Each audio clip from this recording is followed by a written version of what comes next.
we would be remiss if we didn't talk about where it's possibly gone a bit wrong, or how the positioning of these changes has could have been maybe done better. There's a lot of commentary around climate and carbon targets being completely pushed by the wayside, as well as looking at cutting of corners in the consultation process. I'd like to go to the panel for your views on where things haven't been done exactly correctly, and what your views are on that. I'd like to start with Laith, if that's okay.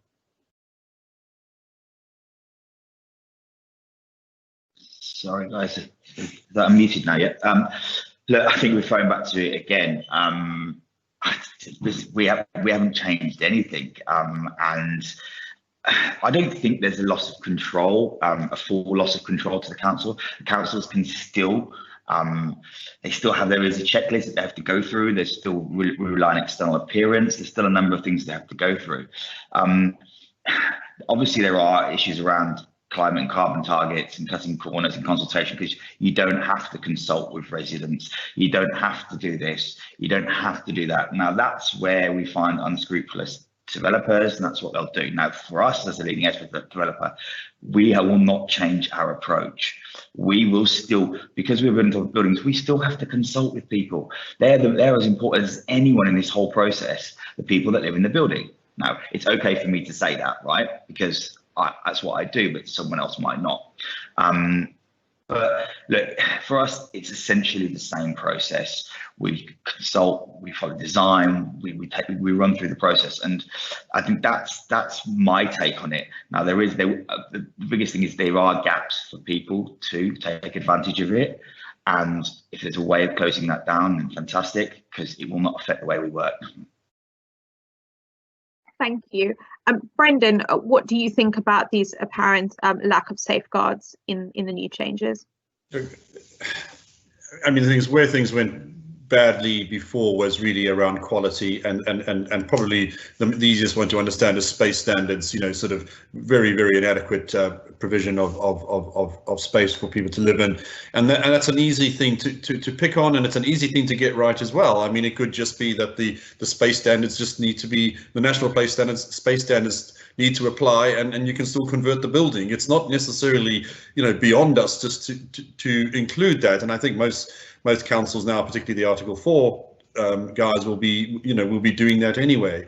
So the lack of consultation is a concern, but I think the overriding concern is on the carbon side. I think that the sustainability agenda, we signed up to the Paris Agreement, zero carbon by 2050, 50% by 2030, 10 years to go and counting.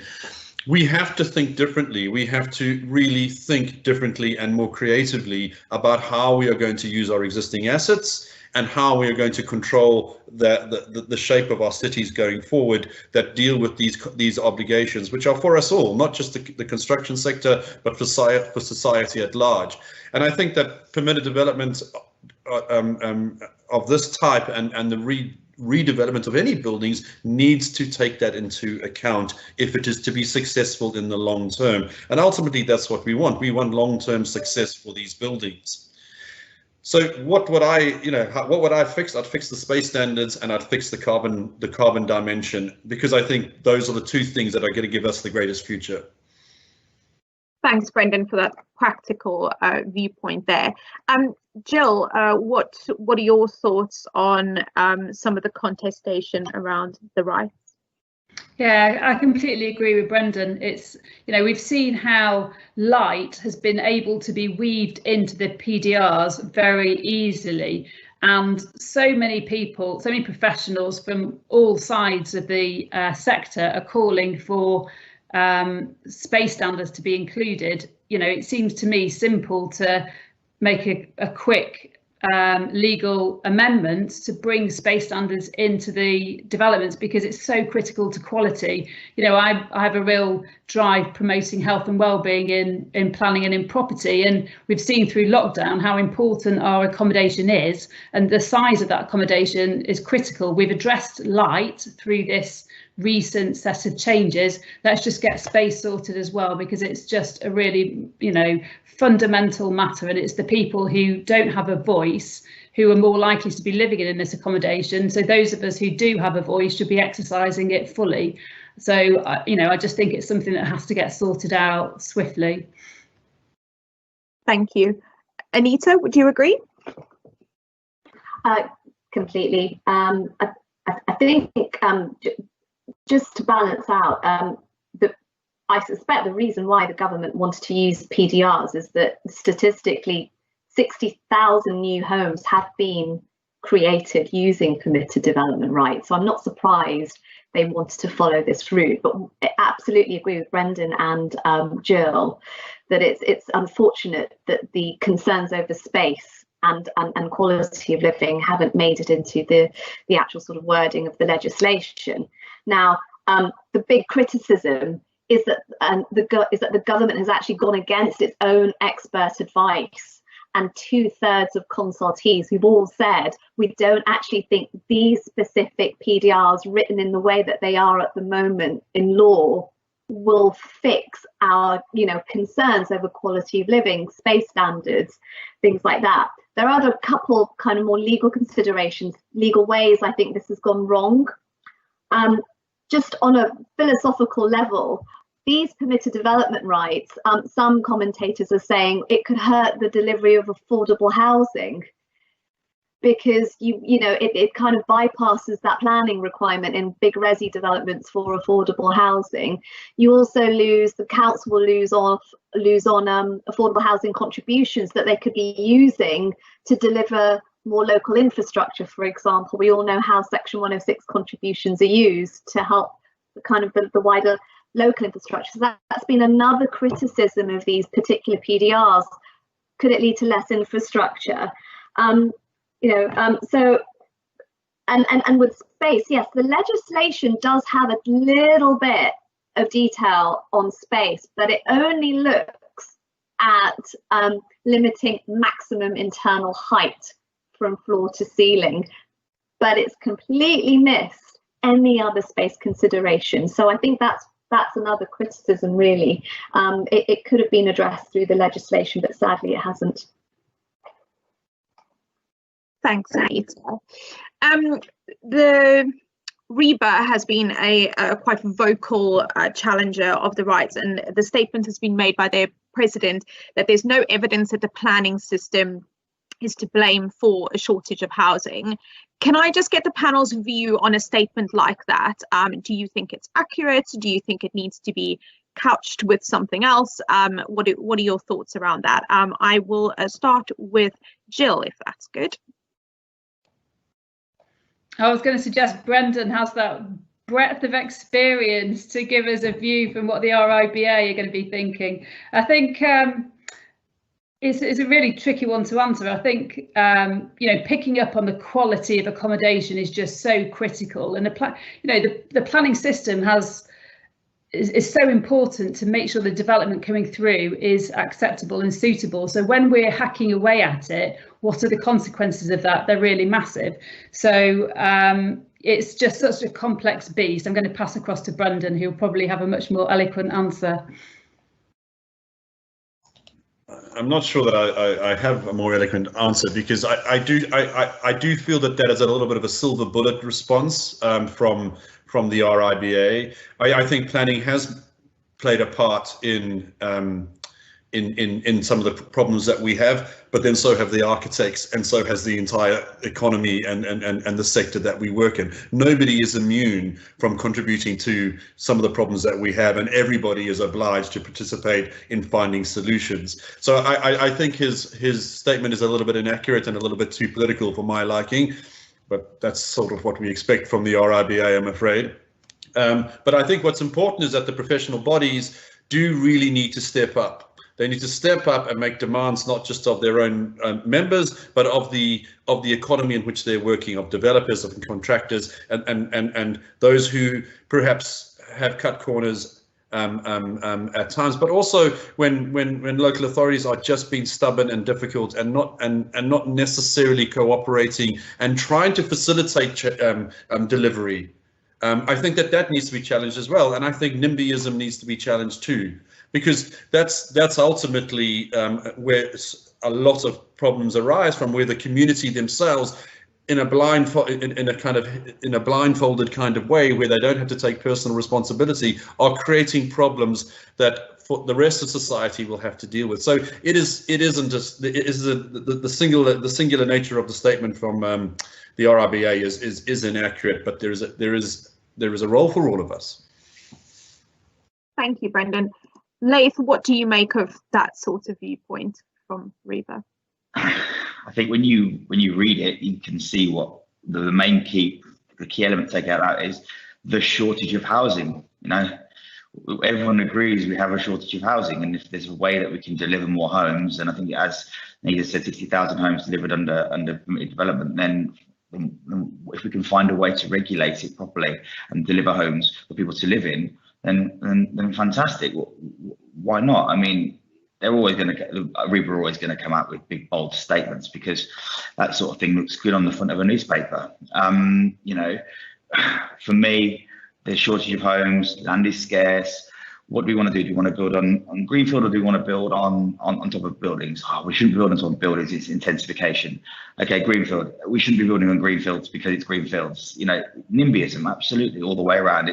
There's always going to be someone that is going to question development. And look, Reba have come out with a bold statement, and hopefully it will come through sort of the consultation and the next process, and we'll all understand that actually there are more homes required, and if we can deliver them through permitted development, then it's obviously a good tool. Thanks a lot. Anita, do you think statements like this need a bit more qualification, especially in the press? I think as a lawyer, we always qualify, don't we, everything that we say.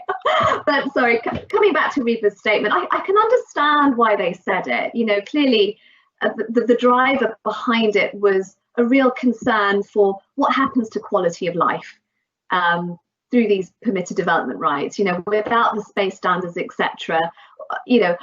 What happens when you introduce a new resi use into an industrial use? Is that into an industrial area? Is that right? I can get why they said that, but absolutely agree with Brendan, Gill, and Laith. We've got to qualify that, because look again at the legislation. There are checks and balances. The government is trying. Yes, granted, it's not perfect. So I'll give you an example. One of the things that needs to go through prior approval is the developers actually have to submit details and an assessment, I'm just having a look at the wording here, of the impacts of introducing a residential use into a particular commercial or industrial area. So there is that check if there is a concern on that basis. But yes, the checks don't go far enough. So on balance, I agree with the spirit that it's not perfect, that it needs to be improved, but I don't think it's disgraceful, which I think is the word that was used. Thanks very much, Anita. Just picking up on something that Laith mentioned around competing rights between building out into different belts, and then also the densification or greater densification that is resultant of this vertical expansion. Can I just open up that topic for the panel to discuss their thoughts on what this means and how we can possibly mitigate kind of the more butting of heads? Gill, I'll start with you. Yeah, so I think a lot of the thought process around PDR, as we've already mentioned, is that the government almost grant planning permission for the principle of development and then go away and sort out the technical details between the applicants and the local authority. So, I think this is a good thing, that we are looking to intensively use our land better and more efficiently. If we can do it with the right checks and balances, that's what needs to happen, because there's, all of us driving around our urban areas, I'm sure we can see a multitude of sites that can cope with more development. And I think we just need to be providing the right development, be taking communities with us, be taking the local authority with us, providing the right kind of housing, because then it turns the dial down on all the massive opposition, because those opposing parties probably have got a good point to make on the bad end of the spectrum development. So if everyone's promoting good development that's improving communities, it's creating healthy cities, you know, people should and hopefully will start supporting that more. But it's because of this wide range of the development spectrum and the controversial nature of planning that everyone puts the stir in and stirs it all up, but actually we're only harming and affecting ourselves and our kids and our ability to function as a society. So I just think we all need to pull together massively and, you know, sort some of these problems out and start getting the right development through in the right places. So I'll have to turn my dial down on doing my Gill rant and pass over to somebody for another view. Thank you. Another good rant, and you're absolutely right. Anita, do you want to take the baton of the rant on? I think we need both. I don't see why there needs to be a butting of heads, really. I mean, with major cities across the world, there's always going to be stresses in terms of building outwards, and lots of cities, you know, take Singapore for example. Building upwards has been going on for decades because of space constraints. So it's not like we're dealing with a new concept as a global community. So I think, you know, where there is a planning case, certainly, and where you can, as a developer, fit within the legal parameters of rights or the need for planning permission, I think my advice is, whatever you can make the case for and whatever you fit into, then do it by all means, especially in these times when the government is clearly trying to help, albeit imperfectly. Thank you. Brendan, thoughts? There are competing rights, and I think that, and particularly planners, I think, are constrained by their own policies that may be in the process of change, but it does take time for things to change. And I can think of two examples, both of which we've been involved in. One is putting a large residential development into a failing retail park, and you know, it's tricky. Don't get me. This is a complicated proposition. And to be fair to the local authority, they can see it's complicated and they actually want to help as much as they can. But the level of help and support that they can provide, that is legally limited. So even if the heart is willing, the law says no. And I think those sort of dynamics, you know, those are the things that we could address or improve, where we can see that there is merit in the idea. Yes, checks and balances. Yes, all of these things. But the constraint comes from constraint, or the stalling comes from places which are not actually inherent to the site itself, but to a more general position, and that makes it very, very difficult. And then on the other extreme, we working within a town that had developed its own neighbourhood plan and done the referendum and all the rest of it. And they did a great job. And there was a few design codes in there. It was really a comprehensive piece of work, but they were too scared to nominate enough development sites. So when it went to the planning inspectorate, they said there's not enough sites. So therefore, the route through appeal is now permanently open. So all the hard work done on creating that plan and all the public consultation and the great democratic process that went into that was completely, well, not completely undone, but was compromised because they didn't have the courage to say, you know what, we do need X amount of houses. Let's find those sites and make that an anchor point of this position. So, you know, it does take a bit of courage, and there has to be compromise. And here we have two examples where actually great intent and limited through powers which are not actually inherent to the situation right there. So those sort of dynamics could be improved, I think. Thank you, Brendan. Laith, do you want to conclude this particular section just with an expansion on some of your ideas around the competing rights? Yeah, obviously I said before, we can see that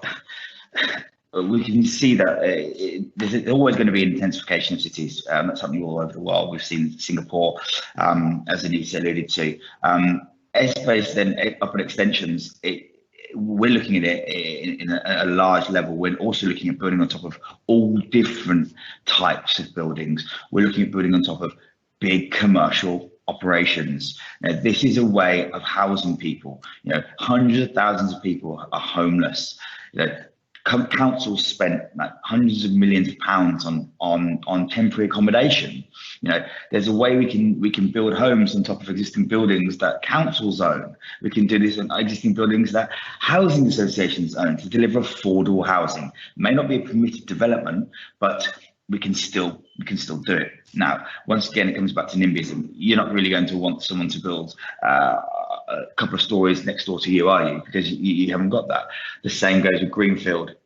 If you're out and you've got a really nice little sort of country village and you've got it's a big field, no one wants to have 300 homes put there, especially when there's going to be affordable. You know, those horrible affordable people. That's what they say. But it's that balance and understanding that we're a growing population. We need to house people. We need to put people into homes for them to live. Now, some people want to live out in the field. Some people want to live in the city. So we have to have that balance, and by intensifying somewhere like central London, I think it's a positive thing if it's done properly. If we follow all the protocols, we look at good design, space standards, daylight, sunlight, everything like that, which is what we do when we're an airspace developer. We make sure we do all of that, and we're working with a number of good planning consultancies and architects, and we know that. So look, that's my view, is as long as there's good design and it's good design led, then there shouldn't really be an issue.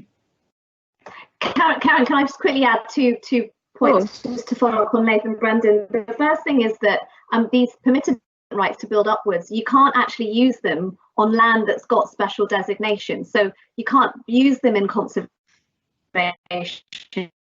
They don't apply to listed buildings. So that, you know, in terms of greenbelt and things like that, you know, again, developers, just like we've all been saying all morning, do your checks first on special designations. The second thing is, a big criticism of these upward extension PDRs is that it's a way of bypassing local planning authority site allocations, because it just allows you to introduce a resi use into potentially an area that's not allocated for that. So that I think is also a source of tension. Just got to be aware of that. Thanks, Anita, for pointing that out. I have a question from one of our viewers, which goes as follows. Is the right to add 2 floors to a building applicable to a site that has planning but has not yet been built? Anita, would you like to take that one? So if you're a developer and you've got a site that has been granted planning permission, but you have done nothing to start discharging pre-commencement conditions, don't even start building, then theoretically there's nothing stopping you from going out there and applying for another consent for something else. That's always been the rule. You know, ultimately your planning permission just exists as part of the planning history of the site. It's a different answer, obviously, if you've started building out, but I know that's not your question. Very quickly, Caron, still could be applicable, just be careful. And with PDRs, you could also end up needing a Section 106 agreement as well. So just bear that in mind in terms of timescales and cost. Okay. Wonderful, thank you. So that concludes, I guess, the formal agenda for the conversation. I just want to quickly whip around the panel to see if there's any last final comments that you'd like to add for the people watching right now, and then also those who'll be able to access this webinar after it's been published. Brendan, can we go to you just for any final thoughts on the permitted development rights? Yeah, I mean, I think from a design perspective, as an architect, I think the thing that we would most want to see applied are the space standards and the design standards, but I think that they need to be improved. You know, a lot of local authorities are allergic to studios. I don't know why, because they're very popular in the market, you know, but there's certain sort of seems to be sentimental restrictions on certain types of things. I think we need a broadening of space standards away from to allow different product to come to market. So I would like to see good space standards, but also that facilitate a better range of product than we have right now in housing. And I think that that wider range will then make some of these PDR schemes more easy from a viability perspective and even from a design perspective. So we need to improve our standards, it would be my call. Wonderful, thank you. Laith, final comments from you? I mean, I agree with Brendan in terms of space standards. We always meet London Design Guide or minimum space standards. We will do on all of our permit developments. That's because we think that's the right thing to do. If something was put in there that prescribed that, then obviously I think that would help. That goes hand in hand with daylight sunlight, which is in there as well.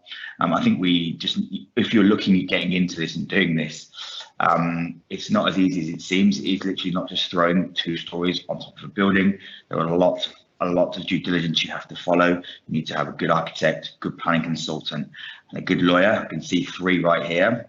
And you just need to make sure that you know what you're doing, because you can get caught out at quite a few points in the process.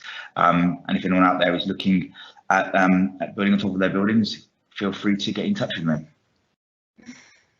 Thank you, Laith. Gill, anything to conclude with from you? Yeah, so same points which are coming through from the panel about the need for good space. I thought it was interesting, Laith's point, that he's actually still often going down the planning application route, notwithstanding the PDR. So that's interesting because there's a clause about the external appearance being considered. I guess you'd need to play it safe if you're wanting to use your PDR and probably have matching materials. Whereas actually it'd be great and cool if we're having modern, contemporary, light touch additions to our buildings, which might be difficult to execute through PDR because of the way it's written. So maybe planning applications actually achieve more what you want in any event. And as we've all touched on like mad, proceed with caution. There's lots of tripwires, stroke, nitty gritty bits to do your homework on. So just reiterating that last point. Thank you, Gill. Any last comments, Anita? Yes, I think it would be a shame client are feeling sort of downhearted or depressed about all this. That's not the panel's intention. The key thing is half the battle is won already because there is that political driver to help developers build upwards. But as everybody's been saying, the devil is going to be in the detail. So yes, you will need to be very clear about the checks and balances that you need to go through, and also think about your appetite for commercial risk in light of this legal challenge.